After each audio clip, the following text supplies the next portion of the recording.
ধর্ম যার যার, উৎসব সবার, এই কথাটি আমরা অনেকেই বিশ্বাস করি, তাই না? এই বিশ্বাসের প্রতি সম্মান জানিয়ে আমি বেরিয়ে পড়েছিলাম শারদীয় দুর্গা উৎসবে আনন্দে মিশে যেতে। তো শুরুর দিকে বাইকে করে যাচ্ছিলাম, তখন হালকা হালকা বৃষ্টি পড়ছিল, কিন্তু হঠাৎ প্রবল বৃষ্টি নামায় রিক্সা নিতে বাধ্য হলাম। অঝোর ধারার বৃষ্টি মাথায় নিয়ে পৌঁছে গেলাম পূজা মণ্ডপে। ভেতরে ঢুকতেই মনটা ভালো হয়ে গেল। বাইরের বৃষ্টির দাপট থাকলেও ভেতরে ছিল আনন্দ উৎসবের। এখানে এসে একটা দারুণ জিনিস দেখলাম, শুধু হিন্দু ধর্মাবলম্বী নয়, মুসলিমরাও এসেছিলেন এই উৎসবে সামিল হতে। অনেকেই হিজাব পরে এসেছিলেন, যা দেখে আমার মনটা ভরে গেল। ধর্ম বর্ণ নির্বিশেষে সবাই মিলেমিশে একাকার হয়ে উৎসবে মেতে উঠেছে। মণ্ডপের সাজসজ্জা ছিল অসাধারণ। প্রতিমা থেকে শুরু করে চারপাশের প্রতিটা কোণ দারুণভাবে সাজানো হয়েছিল। এই সৌন্দর্য ক্যামেরায় ধরে রাখার লোভ সামলাতে পারলাম না, তাই কিছু ছবি আর ভিডিও তুলে নিলাম। এরপরে একটু রেস্ট নিতে বসতেই শুরু হলো ধনুচির নাচ। এই নাচের মুগ্ধতা থেকে চোখ ফেরানো যাচ্ছিল না। সত্যি বলতে এর আগে এভাবে কখনো পুজো দেখা হয়নি। এবারের অভিজ্ঞতা আমার কাছে দারুণ মনে হয়েছে।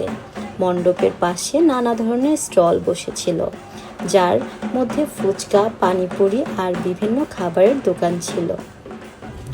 ঝালপ্রেমী হিসেবে আমি পানিপুরি খেলাম। নাগামরিচ আর পুদিনার টক দিয়ে তৈরি এই পানিপুরি মুখে দিতেই ঝালে চোখে পানি চলে এলো, কিন্তু স্বাদ ছিল অসাধারণ। ঝাল বেশি হলে নাকি মজা বেশি হয়, এই কথাটি সেদিন হাড়ে হাড়ে টের পেলাম।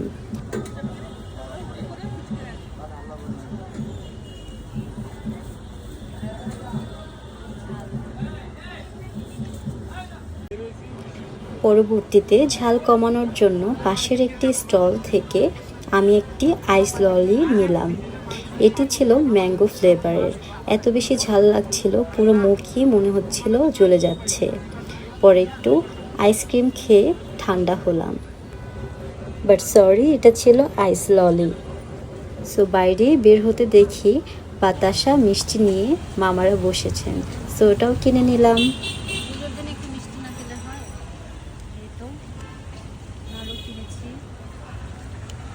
বাতাসা আছে, সন্দেশ আছে, নারকেলের হচ্ছে একটা আইটেম আছে, আর এই যে এটা আমার ফেভারিট। অবশেষে পুজো মণ্ডপের আনন্দ শেষ করে চলে গেলাম গুলশানের পুলিশ প্লাজাতে। সেখানে আমার ফোনের ভাঙা স্ক্রিন প্রোটেক্টরটাই বদলে ফেললাম। সব কাজ শেষ করে বাড়ির পথ ধরলাম। এই ছিল আমার আজকের দিনটা। Tata, bye bye. আবার দেখা হবে অন্য কোনো ভিডিওতে। সবাই ভালো থাকবেন, আমার জন্য দোয়া করবেন। আল্লাহ হাফেজ।